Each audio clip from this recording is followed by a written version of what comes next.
சிம்மராசி அன்பர்களே, உங்களுக்கு இந்த 2025ஆம் ஆண்டு சனி பயிற்சி அப்படின்றது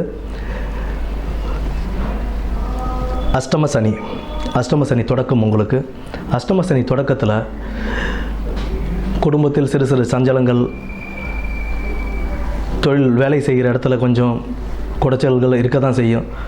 அது எல்லாத்தையும் தாண்டி வரணும் அப்படின்னா நீங்கள் கொஞ்சம் பொறுமையாகவும் நிதானமாகவும் கடைப்பிடிச்சிட்டு இருந்தீங்க அப்படின்னா விட்டு கொடுத்து போகிறது ரொம்ப நல்லது. குடும்பத்தில் தொழிலையும் பொறுமையை கடைப்பிடிச்சி சண்டை சச்சரவுகள் இல்லாமல் இருக்கிறதும் ரொம்ப நல்லதாக இருக்கும்.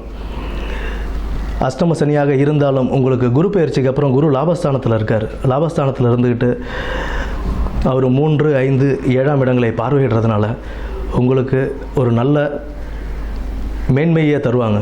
சனியும் சரி தொழிலும் சரி. ஏன்னா சனி குரு பகவானுடைய வீட்டில் தான் சனி இருக்கார். கெடுதல் அதிகம் செய்ய மாட்டார். இருந்தாலும் நம்ம ஒரு சில விஷயங்களில் ரொம்ப கவனமாக இருந்துக்கணும். தொழில் தொடங்கும் இடத்துலையும் தொழில் செய்யும் இடத்துலையும் புதிய தொழில்கள் தொடங்கிறதுல கொஞ்சம் பொறுமையாக நிதானமாக செயல்பட்டு தொடங்கணும். அப்புறம் யாருக்காவது ஷூரிட்டி கொடுக்கறது, இந்த மாதிரி விஷயங்களில் நம்ம ரொம்ப யோசித்து செயல்படணும். ஷூரிட்டி கையெழுத்துலாம் இப்போ உள்ள சுச்சுவேஷனுக்கு போட்டக்கூடாது. அண்டு கடன் வாங்குவது திருப்பி செலுத்துகிற மாதிரி இருக்கணும். நம்ம திருப்பி செலுத்துகிற மாதிரி கடன் வாங்கினா அதனுடைய விஷயம் வேறு. பட் அஷ்டம சனியில் கடன் வாங்குறதுன்றது அது உங்களுக்கு கடனை பெருக்கி விடுமே தவிர அது அடைக்கிறதுக்கு உண்டான வழிகளை ரொம்ப கவனமாக செயல்பட்டு நம்ம செய்ய வேண்டிய சுச்சுவேஷனில் கொண்டு வந்து விட்டுடும்.